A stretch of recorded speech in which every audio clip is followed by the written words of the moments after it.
Stories from America in the 50s. Nostalgia time. Ever wondered what it felt like to sort your hard-earned paycheck into little envelopes before the sun even rose? Or to catch the latest TV broadcast with a box of freshly popped popcorn in hand? How about cruising under neon drive-in signs to the beat of a tinny jukebox? Or huddling around a roadside soda fountain for a frothy strawberry malt?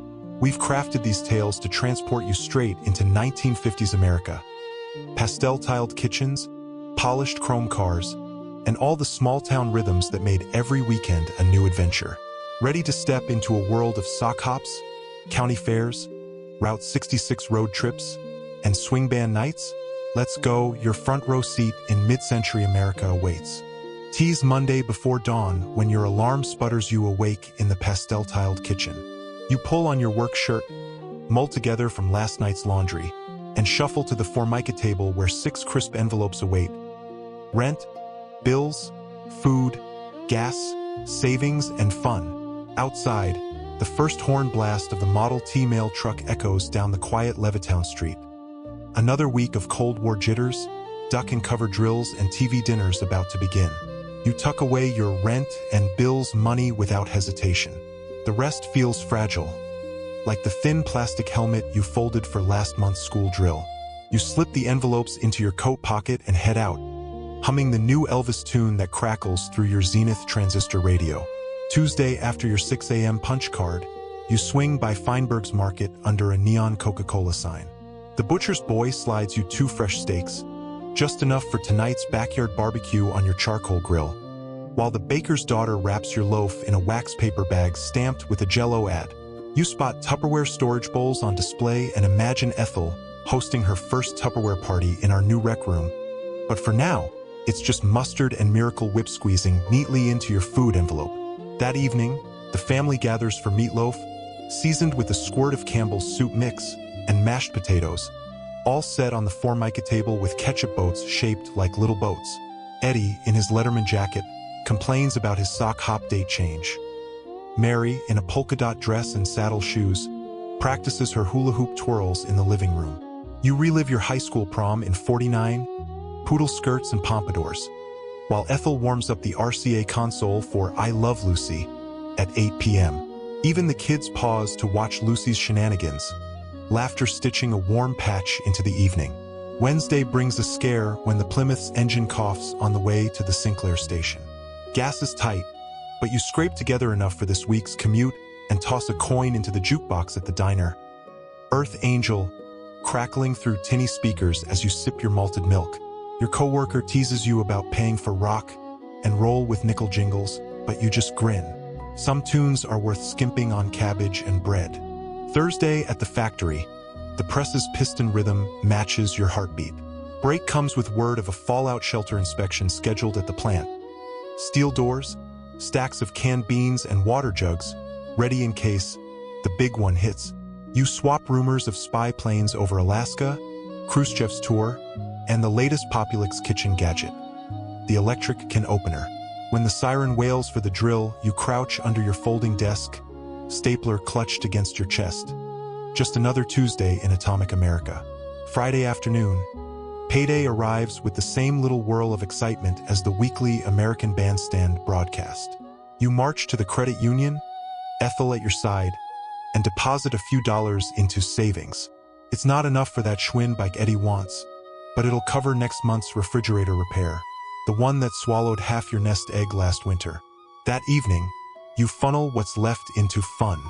The drive-in beckons, a double feature under the stars, the smell of popcorn and the glow of neon spines along your car's tail fins.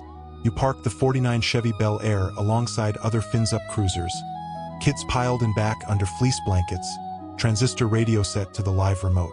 The screen flickers, first with Roy Rogers' 6-gun draws, then with Lucille Ball's eye-popping pratfalls.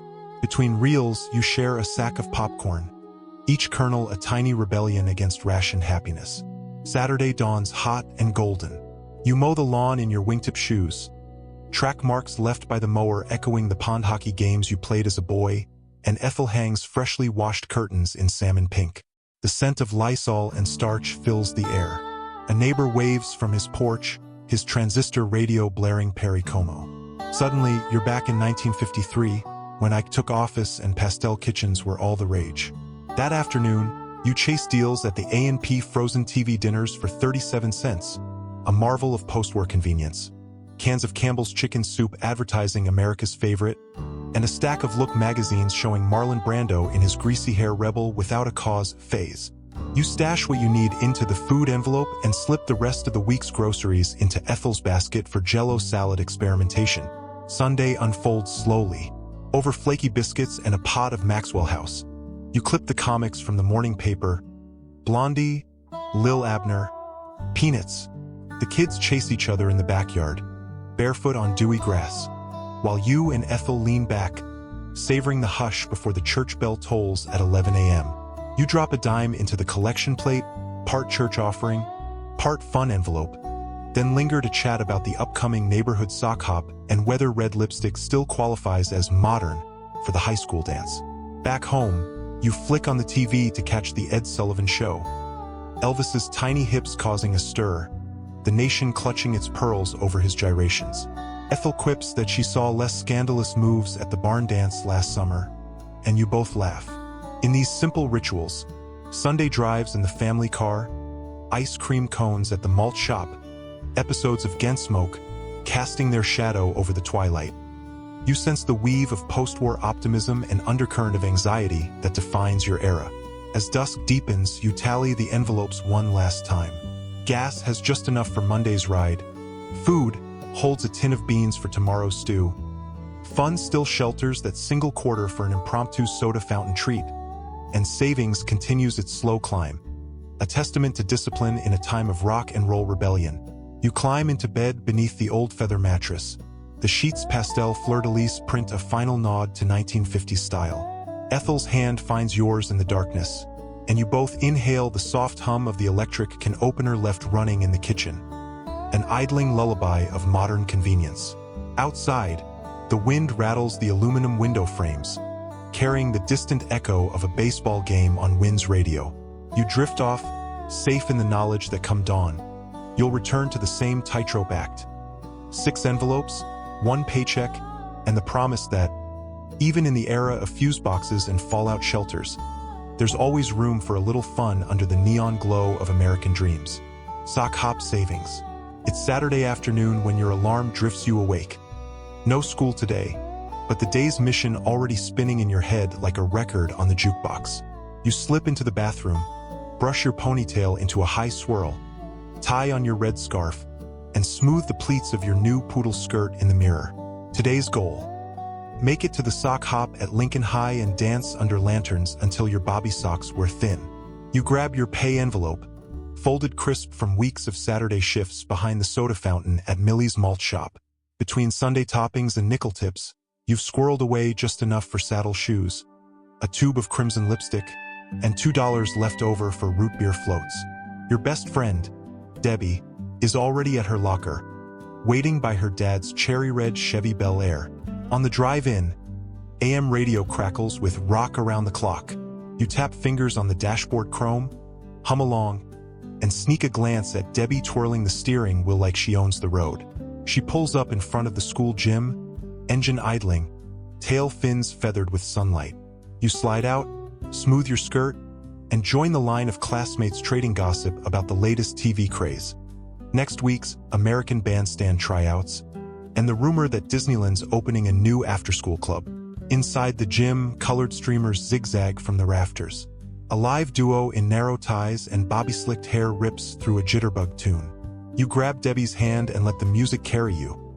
Feet scuffing polished wood, hips swaying, hearts pounding in sync with the drumbeat. The PDA has stacked folding chairs along the walls, but no one's sitting. A line of chaperones in pillbox hats keeps half-hearted watch while the school paper photographer snaps Polaroids on a milk crate. Every frame a glossy keepsake for your scrapbook. Halftime hits, and you dive for the concession table. Mrs. Carter's homemade root beer floats are pure froth atop creamy ice cream.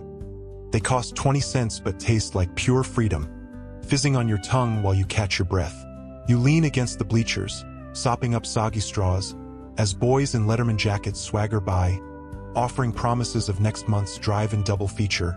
or maybe a date at the malt shop. You giggle with Debbie, exchanging whispered bets on who'll get asked to the autumn prom first. Back on the floor, the band launches into shake, rattle, and roll. You spin Debbie, she spins you, and for a moment you're weightless. Two poodle-skirted orbits in the glittering galaxy of teenage revolt.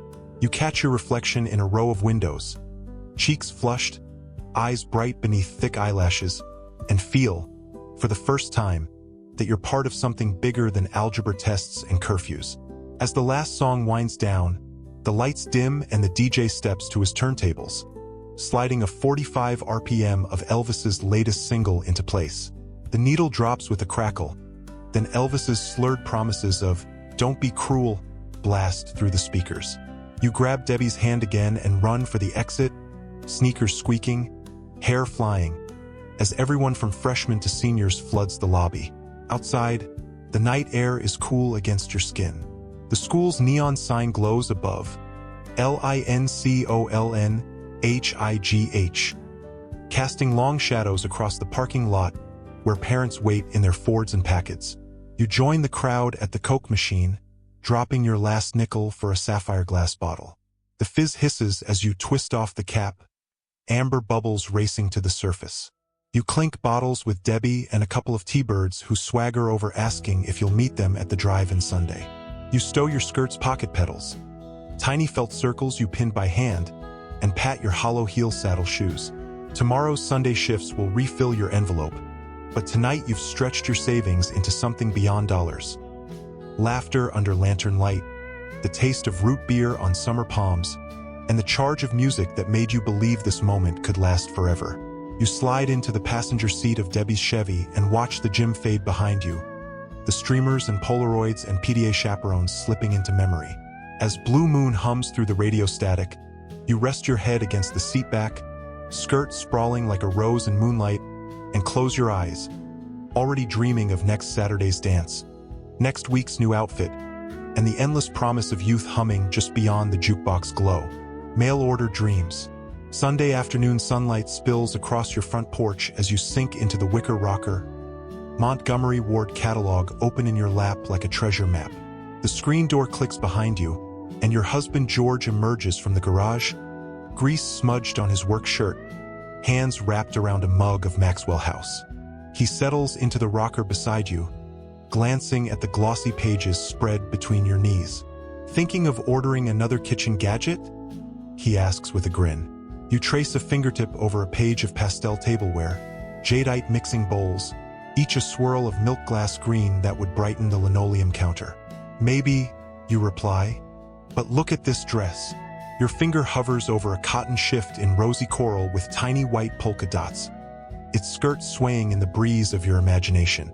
Down the gravel drive, your son Tommy pedals past on his tricycle, newspaper comics flapping behind him. You call his name and he skids to a stop, sandy legs clutching the handles. Mama, can I have an order form for the model airplane kit? You laugh and tuck a folded form into his small fists. Save your nickels, honey. He kisses your cheek and pedals off, already plotting biplane acrobatics in the driveway. Inside, the RCA console radio hums with the midday news. Farm prices are up, Eisenhower's meeting Khrushchev is tomorrow, and Gunsmoke will premiere tonight. You scribble order forms on the grocery list, alongside Miracle Whip and Jell-O salad mix. The doorbell chimes. Mrs. Jennings next door, her arms full of Tupperware party flyers. She steps up, bright lipstick and pearls gleaming. Have you seen the new gadget? It chops, it dices, and it's all yours for just a few dollars down. She chirps. You examine the flyer, imagining a gleaming plastic vegetable chopper on your countertop, slicing carrots for Tommy's lunch in half the time. Maybe next month, you say, once my dress arrives. By afternoon, Tommy's order form is tucked into your purse. At the P.O., you drop off 35 cents in stamps and feel a thrill watching the postal clerk stamp your form's airmail. Your vacation fund envelope will cover the fees, and soon you'll have the coral polka dot dress, the jadeite bowls, and yes, maybe even that vegetable chopper on your counter. Monday dawns cool and gray. You hang freshly ironed curtains, dainty roses on nylon, while humming the jingle from the Walgreens TV ad you caught last night. The delivery truck's rumble pulls you to the window. A dusty, shelf-heavy Ford rattles down your lane. Your heart skips. Boxes split open and two narrow packages land on the step. One addressed to George, replacement spark plugs, the other embossed with Wards in bold letters. You unravel the brown paper eagerly, slipping out a cardboard slip that reads, "Thank you for your order. Your merchandise will arrive by Thursday." Your hands tremble as you peek inside to confirm the order beneath the tissue.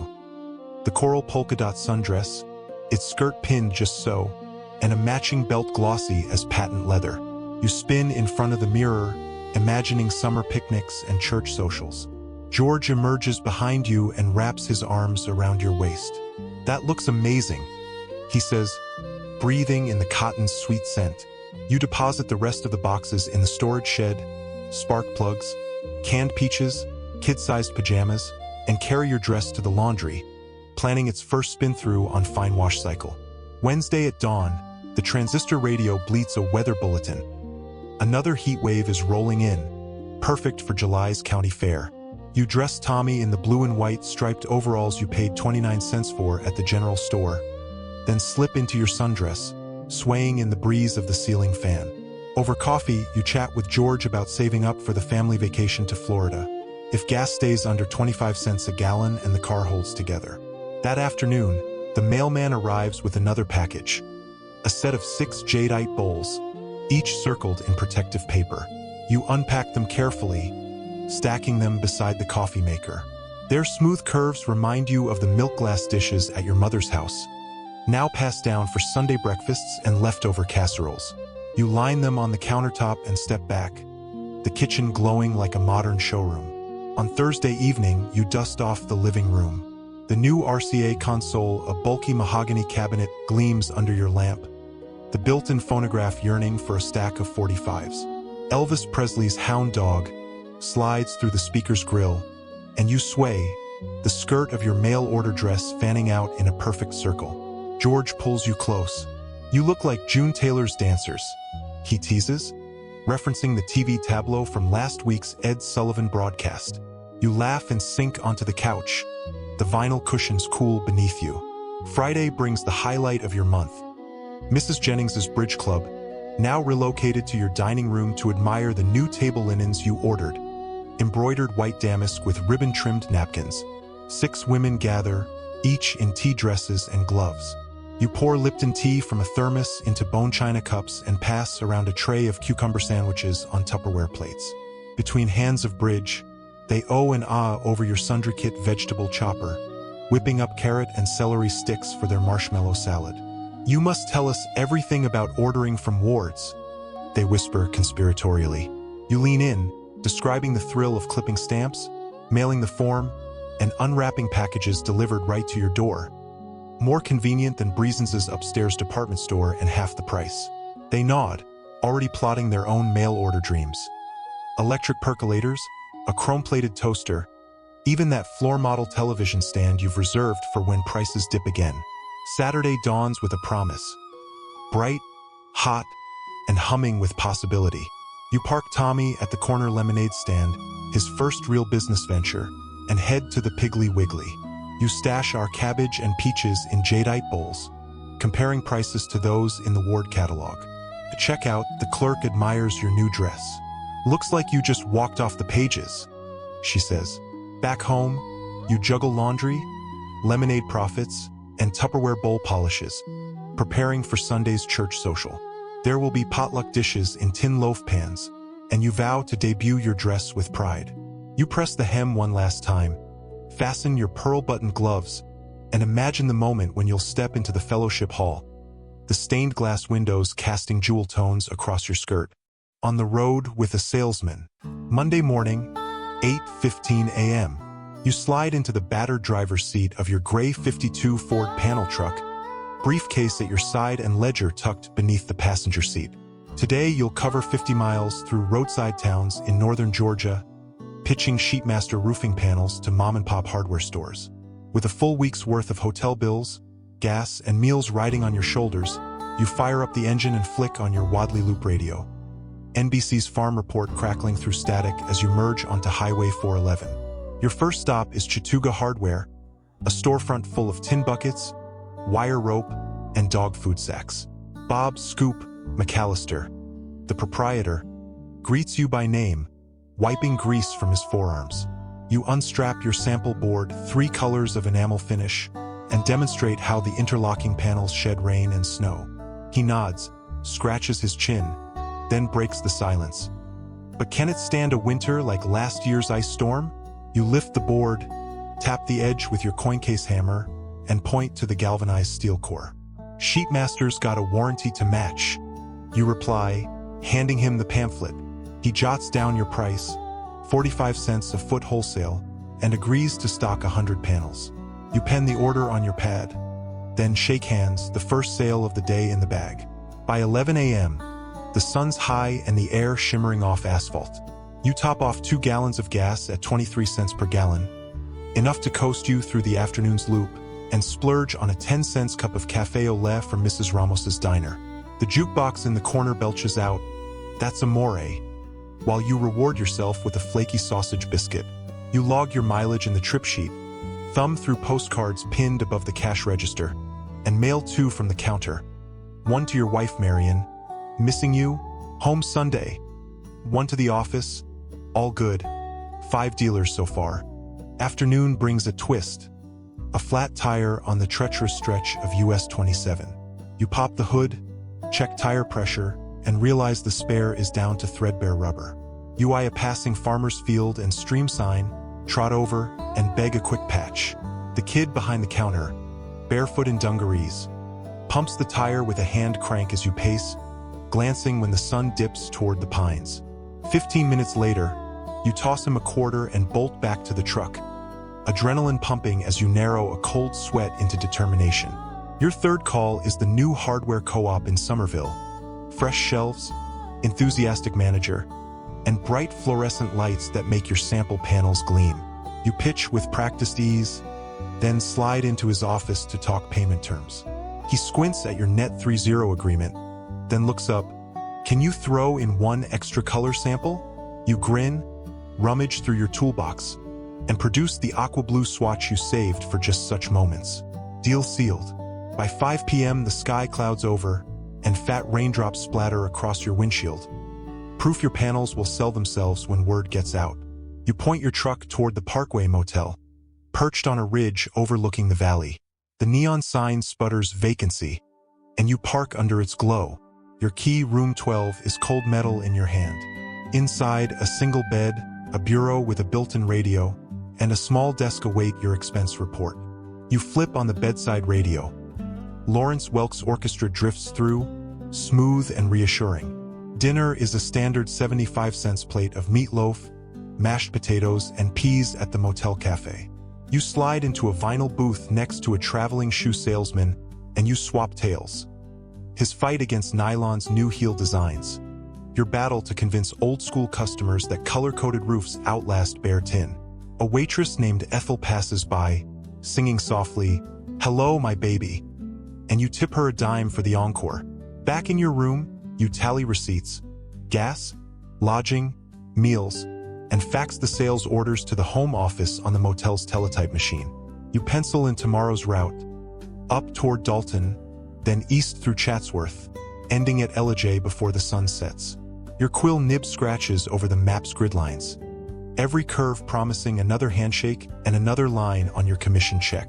Before lights out, you dial Marion on the bedside phone. Her voice cracks through. "How was the tire?" You chuckle and tell her about the barefoot kid and the quarter tip. She laughs and reminds you to bring home a peach from Ellijay. They're in season. You promise you will. You hang up, slip off your shoes, and sink into the mattress, exhaustion and triumph in equal measure. As sleep comes, you dream of highways, endless ribbons of blacktop stretching through pine forests, motels neon laced against night skies, every mile a test of skill and will.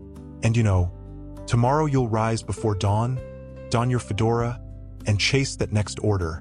Because for you, being a road salesman is more than a job. It's the promise of discovery, the thrill of the close, and the winding route back into the arms of home. Living room prime time. Friday evening, 7:45 p.m. The soft glow of the new ceiling fixture spills across the open-plan living room of your freshly built ranch house. Threadbare carpet still unmarked, the peanut brown walls echoing with the hum of possibility. You and Joan collapse into the matching armchairs, purchased on a 12-month installment plan, and glance at the sleek black and white television dominating the far wall. This was the night you'd been saving for since moving in, your first real Friday night broadcast, courtesy of the GI Bill and a carefully tended savings envelope. You reach into the wicker snack basket by your side and pull out a wax paper bag of popcorn, still steaming from the stovetop popper. Cost you 2 bits at the Piggly Wiggly, just enough for tonight's matinee, and maybe a handful for tomorrow's lunch. Joan passes over a chipped Pyrex measuring cup of cola, channeled from the kitchen's soda pop fund. The ice clinks as you both settle in, anticipation crackling in the air like static. At 8 p.m. sharp, the sponsor's jingle fades, and the announcer's voice booms in scratchy mono.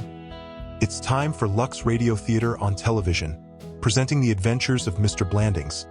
Only on WKRP, you catch each other's eyes and grin. A week ago, this program was just another radio relic. Tonight, it's cinematic escape in living room comfort. As the opening credits roll, hand-lettered titles on a slate board, the orchestra's strings swelling. You lean forward and tuck your cardigan tighter around Joan's shoulders. The recessed speakers send waves of laughter and dialogue through the room. Cary Grant's stammering panic, Myrna Loy's exasperated sighs.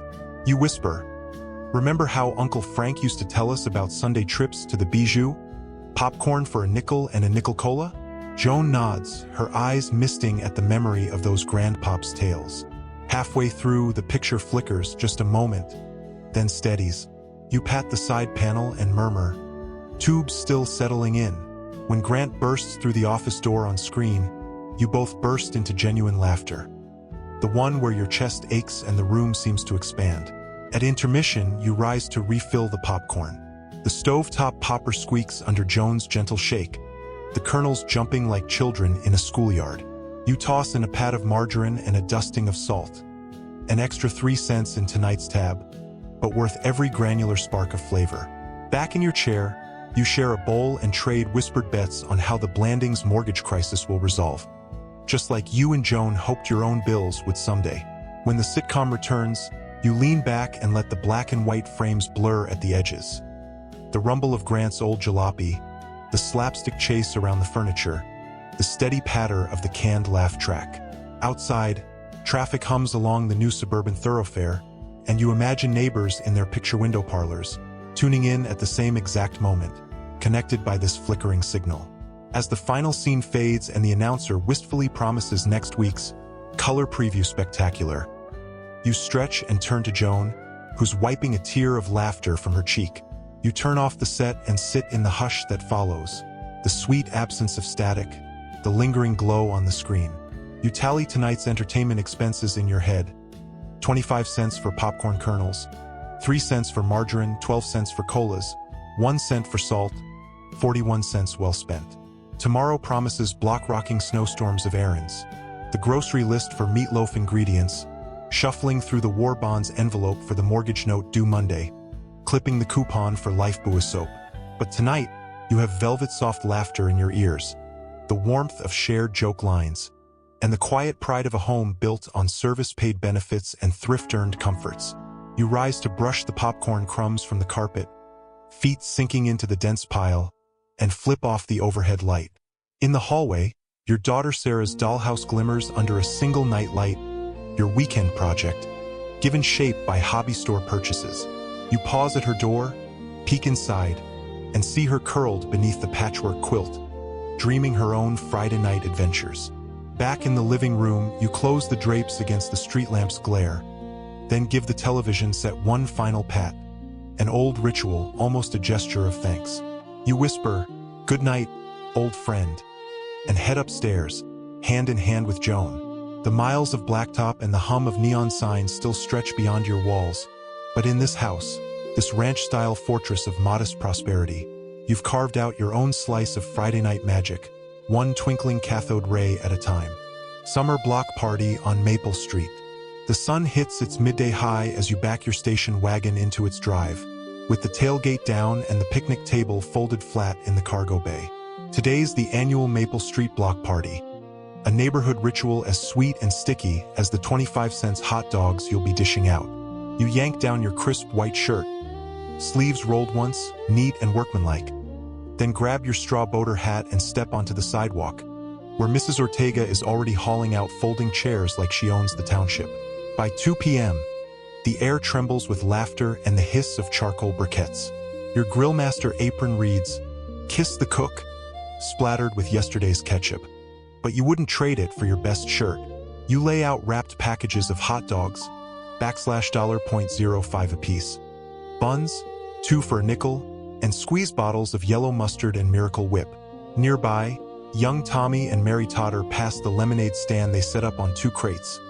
35 cents a glass, note the sign. Hand-squeezed with real sugar, none of that powdered stuff. In the middle of the block, Mrs. Jensen tunes her portable record player, new RCA Victor model. Bought $4/$19.95 on layaway. Spinning 45 RPMs of Elvis's Heartbreak Hotel. A small crowd gathers. Poodle-skirted girls hooping hula hoops, $1.49 at Kresge's. Boys in rolled cuff jeans limbo dancing under a broomstick. You eye the stack of white paper plates, $0.02 each, and flimsy napkins, 3 for a penny. Then turn back to the grill with a practiced flip of your wrist. Over by the sandbox, Mr. Lee is manning the ice cream social table. Scoops of Neapolitan, $0.10 a scoop, piled high in waffle cones that crackle like brittle promises. The kids swarm him, finger marks on their fence-painted cheeks, bananas and berries mixed into the swirled treats. You snap a photo, Polaroid Land Camera Model 95, $89.95, but worth every penny for memories like these, and tuck it into your pocket to add to the scrapbook. At 4 p.m., the baked goods raffle begins. Mrs. Patterson waves a plate of her famed pineapple upside-down cake, $0.50 slice at the church bake sale, and calls for tickets, 6 for a quarter. You hand your fun envelope 2 crisp bills and laugh as Tommy waves his collection of tickets like a VIP. The cake disappears faster than ice cubes in July. Later, between rounds of sack races and 3-legged relays, you wander down to the pop-up antique booth. A neighbor's father has hauled out his Morris chair and mid-century lamp, asking $5 for both, perfect for the new living room nook you've been planning. You haggle him down to $4.50, slipping him a grateful nod as you lug the pieces back home, already visualizing the soft glow of that lamp against your pastel wallpaper. As dusk seeps in, the transistor radios blink through static with news of Disneyland's opening in Anaheim and Khrushchev's latest communique. But here on Maple Street, the biggest headline is the pie-eating contest. Blueberry pies at 15 cents apiece, and you cheer the neighborhood's champion as he wipes blueberry bits from his collar. The streetlights flicker on, bare bulbs strung across utility poles, and you pass around thermos cups of coffee, freshly brewed from Folgers cans carried in from the A/N-P. By 8 p.m., the embers in the grill glow like embattled fireflies, and the last hot dog sparks a cheer. You fold up the table, scoop the leftover buns into a brown paper sack, dog treats for Fido, reads your wife's note, and stack the lawn chairs. The block is quieting. Neighbors lean on their fences exchanging, "See you tomorrow" smiles. Children run sticky-fingered for baths, and the street smells of fading charcoal and wilted streamers. You lift your straw boater, dip into the pocket of your work pants, and find a lone 5-cent coin, forgotten change from the lemonade stand. You pocket it with a grin. Today, every nickel bought companionship, laughter, and enough sweet moments to last until next year's block party. And as you climb into the driver's seat, the glow of porch lights lining Maple Street feels like home. Bright, warm, and infinitely rich in simple pleasures. Kingpins and club sodas. It's Saturday morning in autumn 1958, and the sun hasn't quite warmed the crisp air yet when you pull on your favorite bowling shirt, emerald green with white piping, and straighten the collar in the mirror above your dresser. Downstairs, the radio crackles with news of Sputnik's latest orbit and the latest chatter about next week's presidential primaries. But your focus is on one thing, League night at Aurora Lanes. You step into the family Chevrolet Bel Air, its tail fins still gleaming from last month's wash and wax. Four of you, yourself, your brother Sal, and two neighborhood friends, cram into the front bench seat. You split the 5-mile drive at 22 cents per gallon, singing along to Perry Como between sputters of static as you roll past tidy lawns and cookie-cutter ranch homes. At 1 p.m., you're trudging through the neon glow of Aurora Lanes. Behind the glass doors, the alley hums with the kick of wooden pins and the hiss of cigarette smoke. You drop 15 cents into the coin-op shoe machine and snatch up your polished rental shoes, white with gold stripes, before moving to Lane 7. A quarter's worth of coffee at the snack bar fuels you through practice. The bitter brew chased by a club soda from a frosty glass for another dime. League play starts with the pop of pins at 1:30 p.m. 3 games cost 50 cents apiece, and you've tucked $2 into your pocket for the night. You chalk your first score, 9s in the first frame, spare in the second, while Sal rattles off jokes about your swing. Between frames, you eye the jukebox loaded with the latest 45s, Tequila by the Champs, Lollipop by the Chordettes. A nickel gets you 1 spin, and you cue up Tequila, head swiveling as the lanes fill with the bouncy sax riff. By game 2, your fingers ache from gripping the Brunswick semi-pro ball, and you pause to polish your grip with a bit of industrial rosin. A stranger slides into the next lane wearing a Letterman jacket from the high school just down the road. He's in the singles tournament next week and gives you a tip on adjusting your wrist for better hooks. You nod, trading tips like poker players exchange tells. Between games, you trade quarters at the Pinboy station for soda pop tickets. Enough for 4 Dr. Pepper floats at 20 cents each. You spread out at the Formica counter, clinking glasses adorned with painted cherries. The sweet fizz soaks into the malted vanilla ice cream, and for a moment you forget whether the Soviets have launched another satellite. Here, among the lane lights and laughter, the only thing that matters is the satisfying crash of strike pins. By game 3, the leaderboard shows you in second place, just 5 pins behind the lane captain. You flex your wrist, line up your shot, and let the ball roll in a perfect arc. The 10 pins explode in a perfect scatter, and you pump your fist as your friends cheer, tossing nickels at the jukebox for an encore of Tequila. At 4 p.m., League night winds down. You settle your tab, 3 games, shoes, coffee, floats, ice cream, for just over $2. You tuck the rest of your earnings back into your wallet, kiss Sal and the others goodbye, and head home under the golden afternoon light. The drive back feels slow, the road stretching out like tomorrow's possibilities. That evening, you sink into your armchair, the house smelling of Ethel's pot roast and the gentle hum of WKRP's evening news. Your bowling ball sits by the front door, ready for next week's match, and you tap your fingers to the memory of pins falling in perfect arcs. In this simple Saturday ritual, neat shirt, rented shoes, soda floats, and the camaraderie of the lanes, you've carved out a pocket of joy that costs mere quarters but delivers memories that will last a lifetime.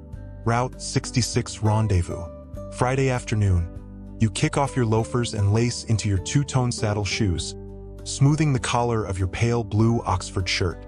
The 57 Chevy Bel Air purrs in the driveway, tail fins gleaming beneath a sky streaked with contrails. Tonight's plan: a sunset cruise down Old Route 66 to Miller's Diner, where root beer floats sparkle like liquid starlight and the jukebox spins the latest Buddy Holly hits. By 6 p.m., you're barreling out of town, windows down, scarf whipping around your neck. The dashboard's chrome catches the dying light as you slip a quarter into the dash-mounted AM radio. Peggy Sue kicks in, and you tap your fingers on the wheel in time. Gas lines double back at the Sinclair station, but with 6 gallons in the tank at 23 cents a gallon, you've got enough for the round trip, and maybe a fill-up Sunday for church.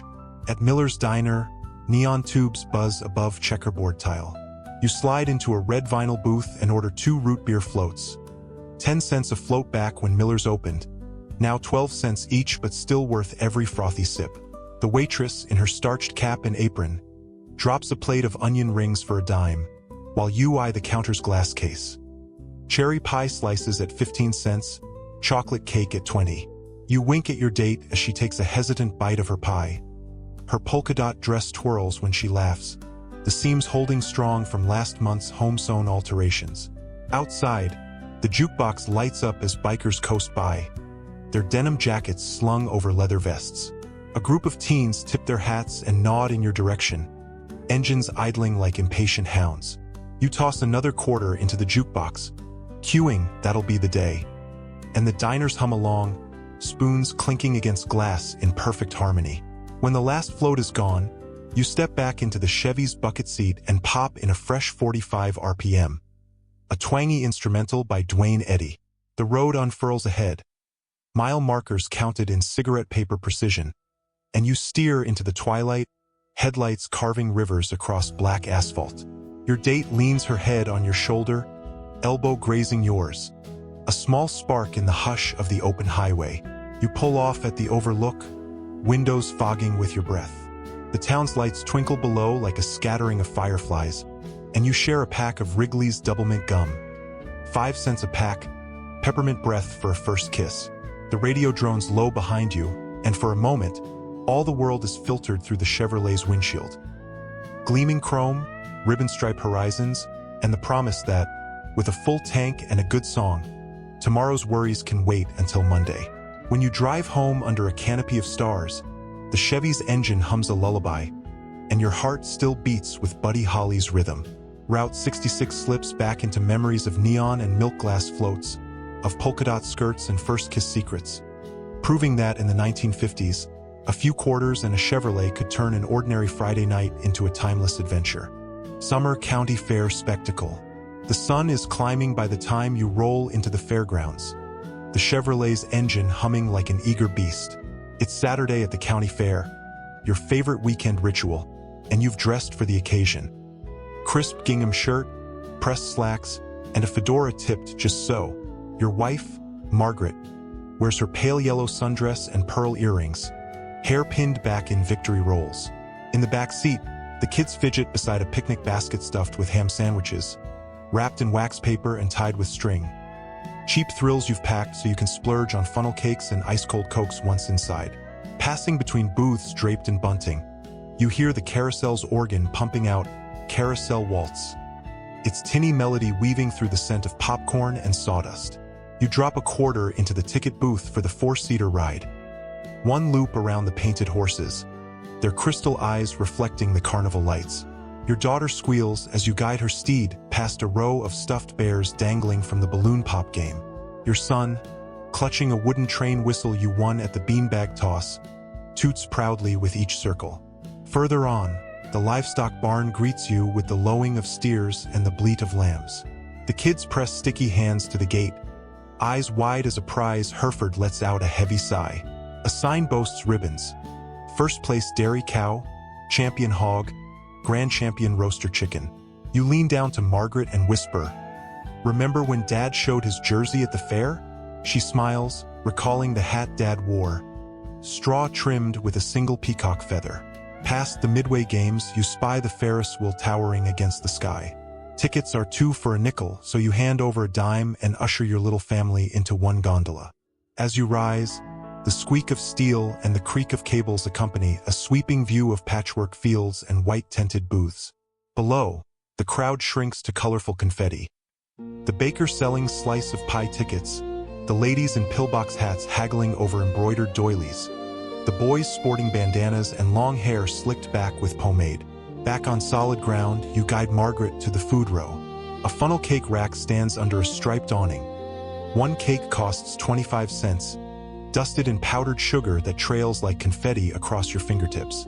You press half of it into Margaret's hand, savoring the carnival sweet crunch while the kids gnaw on barbecued corn on the cob, ears dripping with butter. The carnival barkers shout about lemonade and ice cream cones at 10 cents apiece. You spot a vendor stirring a chest-deep tub of chocolate custard and drop a dime for 2 small scoops. One for you, one for Margaret. Meanwhile, the 4-H tables beckon. Hand-sewn quilts in pastel calicos, pressed flower art under glass, loaf cake entries with neatly piped frosting. You admire your neighbor Mrs. Henderson's patchwork quilt. She won blue ribbons last year, but your own patchwork shirt gets admiring nods from the Touring Homemakers Guild. The county agent strolls by, hawking the latest miracle in seed corn that promises higher yields next spring.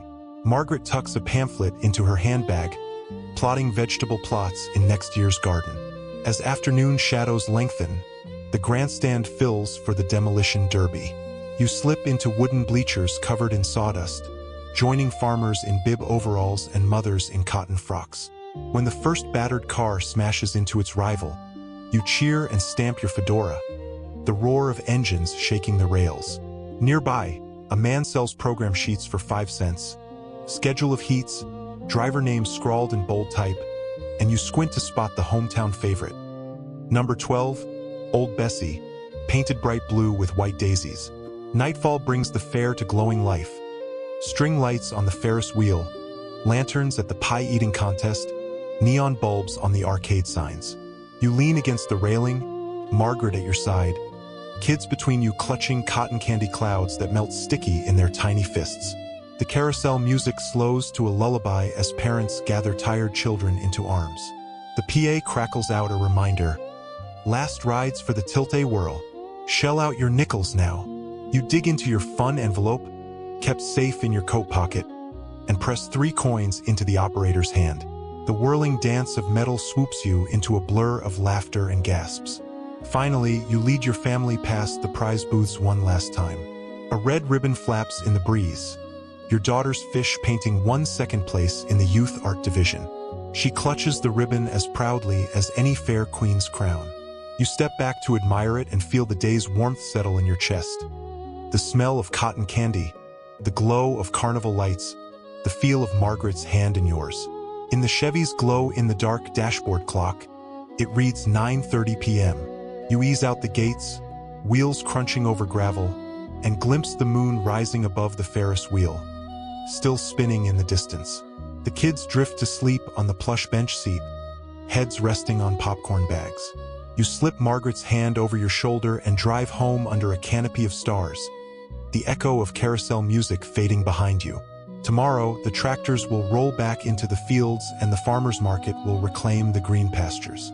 But for tonight, you carry with you a pocket full of ticket stubs, a ribbon fluttering like a memory, and the simple joy of a county fair summer spectacle, where a few coins could buy magic and family moments spun golden in the glow of Mid-America's happiest show. Lakeside lures and soda pop skies. You wake before sunrise to the scent of pine and dew-kissed grass outside your window. Today you'll trade the hum of the city for a weekend at Lake Clearwater's old log cabins, picked up secondhand for just a few dollars a night. You slip into your worn Levi's, grab your fiberglass fishing rod and a thermos of strong coffee, then pile into the station wagon with your best pal, Hank, and his son Billy. The engine turns over with a promise of wide-open roads and quiet coves. By mid-morning you're pulling into the gravel drive, past the cabin's faded red shutters and a row of wooden boats tied to a rickety dock.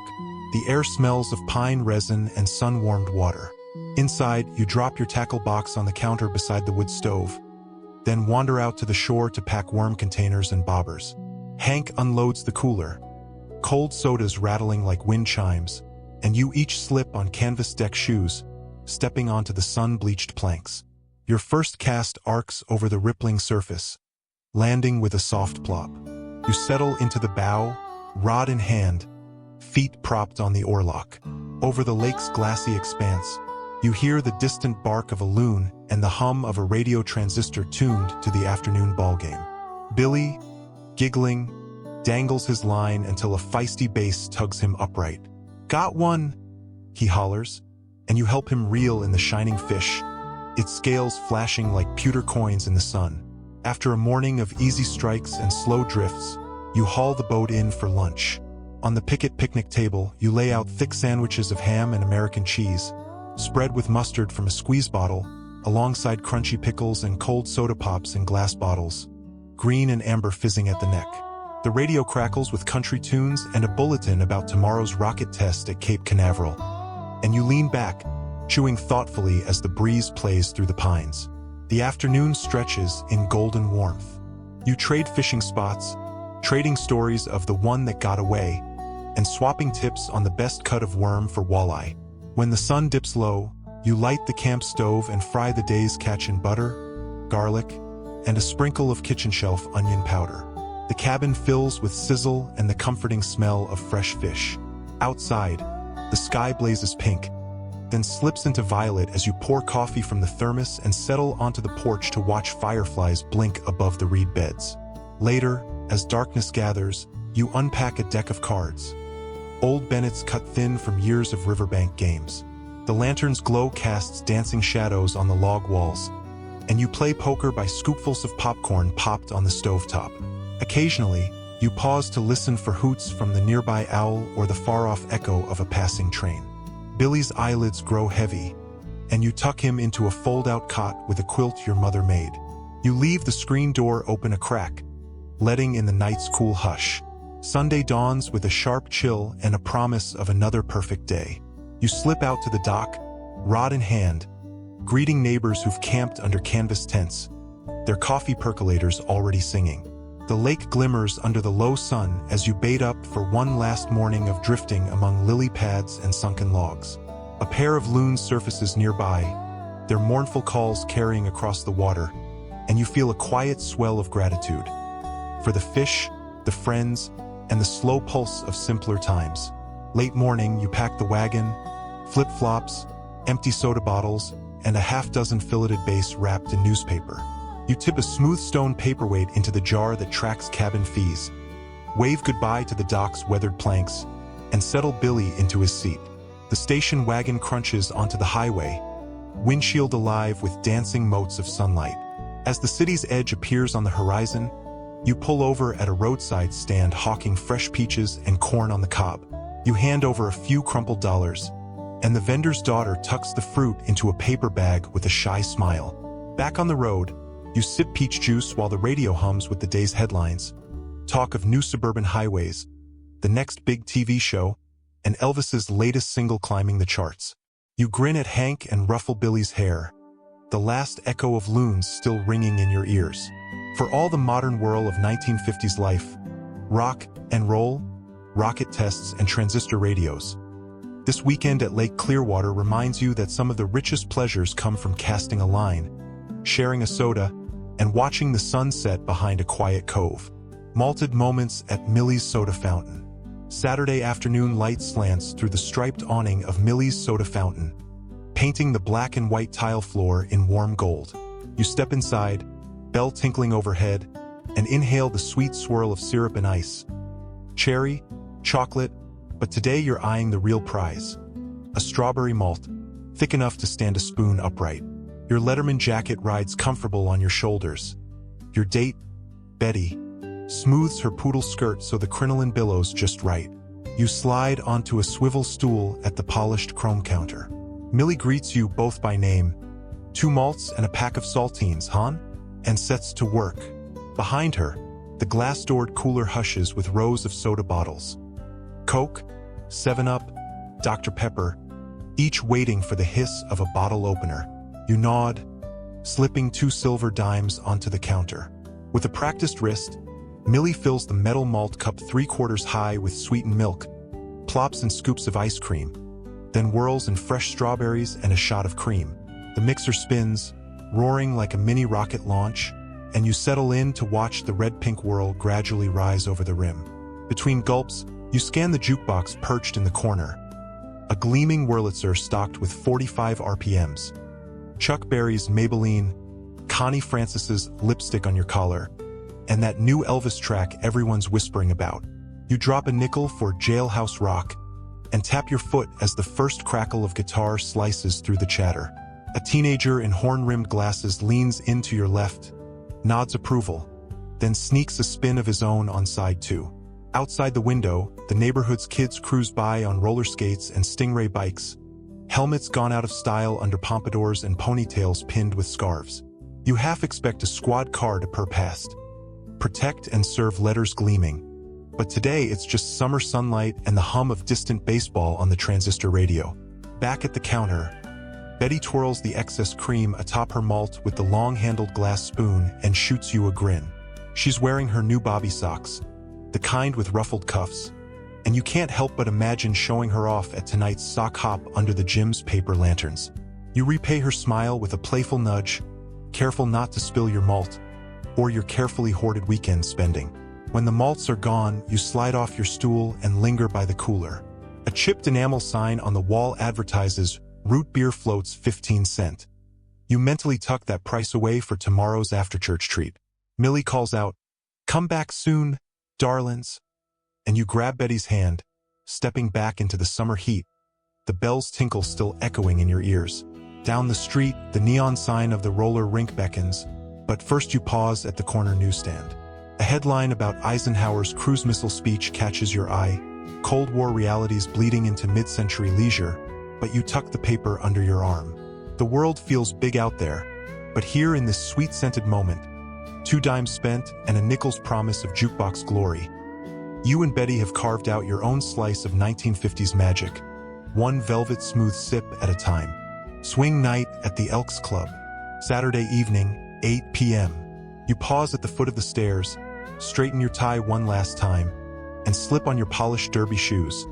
Shoes you wore to the company Christmas party last year, now shining under the hallway light. In the living room, your wife Helen checks her reflection in the oak sideboard mirror, adjusting the shoulder pads of her emerald green cocktail dress. A single strand of pearls catches the lamp's glow, and she smiles. Ready? Outside, the 55 Ford Fairlane's tail fin lights wink at you through the garage door.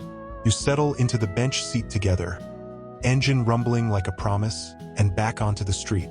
The crisp autumn air carries hints of wood smoke and the sizzle of sidewalk hot dog carts. But tonight you smell something sweeter: anticipation. At the Elks Club on Main Street, a neon elk silhouette beams above the entrance. For a cover charge of $1 per couple, you hand your card to the doorman. No room for VIP lists here, just a nod and a smile. Inside, the lodge hall is transformed.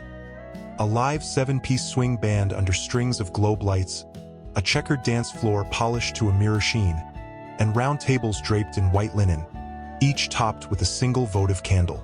You thread through tux-clad men and gowned women, pausing at the coat check, 10 cents, to toss in your overcoats. The air hums with laughter and conversation. Talk of Eisenhower's speech next week, whispers about the new RCA color TV sets, and excited promises of Disneyland's expansion. You and Helen slip to the edge of the floor, where a waiter in a starched white jacket offers you a tray of cheese and cracker hors d'oeuvres.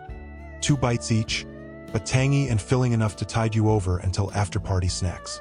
The band strikes up in the mood, and the hall erupts. You take Helen's hand and step onto the wood, the bass's walking line tugging at your knees.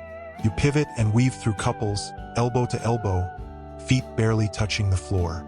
The brass section blasts the riff, your heart pumps in time, and for 2 minutes you float above everyday worries. Unpaid invoices, the drip of the faucet in the upstairs bathroom, the frost forecast for Monday. After the first set, you sidle up to the punch table where a glass bowl of ruby red rum punch awaits. 50 cents per glass, marked down for members. You fill 2 plastic cups and toast the bandleader's trumpet flourish. To swing, you say, and Helen's eyes sparkle in the candlelight as she sips the tangy blend. Between dances, you wander to the snack bar run by the lodge's ladies' auxiliary. A plate of hot buttered popcorn costs a dime. A bowl of chili, with oyster crackers on the side, is a quarter. You opt for a shared popcorn and a single chili bowl, the steam rising in lazy curls, and lean against the back wall to watch the jitterbug's high-flying kicks. A neighbor pats your shoulder as she walks past. You two look sharp, and you grin, feeling the pride of hometown camaraderie. When the band winds into a slow number, Moonlight Serenade, you guide Helen back to the floor. The horn section softens, the piano ripples like moonlight, and you hold her close. In her hair you glimpse the flicker of the votive flames, her cheek warm against your lapel. For those 3 minutes, the room hushes around you. The scrape of shoes, the clink of glasses, the gentle rhythm of hearts beating in unison. Later, as the final set crescendos into sing, sing, sing, the hall becomes a whirlwind of energy. You spin Helen, she spins you, and you both laugh in the echo of cymbals crashing, lost in the pure white noise of swing. Sweat beads on your brow, but you barely notice. The music is its own currency, bought with each spirited step across the boards. At 11 p.m., a trumpet bridge signals last call. You and Helen duck out to the side door, gather your coats, retrieved without fuss, and slip back into the night. The neon elk still glows, its promise undimmed. You wave to the doorman, another 10 cents tip for a warm smile, and climb into the Fairlane. On the drive home, the engine's hum seems quieter, as if savoring the evening's triumph. Helen rests her head on your shoulder, and you pull into the driveway under a canopy of stars. Inside the quiet house, the ticking clock and the gentle hiss of the radiator greet you, settling the night's afterglow into memory. Before bed, you tally the night's expenses in your head. Cover charge, coat check, 2 punch cups, popcorn, and the chili bowl, barely $3 total. But the real cost, you think, is measured in moments. The shine of the dance floor, the flash of Helen's pearls under candlelight, the thrum of brass and reeds forging joy out of evening air. You switch off the hall light and slip under the covers. Tomorrow, you'll wake to school lunches to pack and another week's work schedule to face. But tonight, you rest with the echo of a swing beat in your chest, the taste of rum punch on your tongue, and the simple certainty that in 1950s America, a few quarters and a swing band could carry you higher than any missile test ever could.